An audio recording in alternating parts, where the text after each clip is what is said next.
একজনের চুলকানি এগুলো স্পাসের রোগ।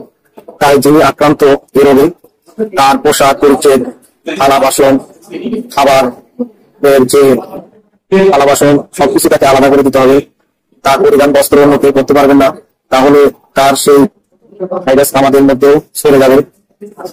আর পাশাপাশি আমরা সবসময় সতর্ক থাকবো। বর্তমানে আমি তো একটি ফার্মেসিতে কাজ করি, দেখা যাচ্ছে যে ডাক্তারের প্রেসক্রাইব এর মধ্যে স্কাবিস রোগের প্রেসক্রাইব বেশি।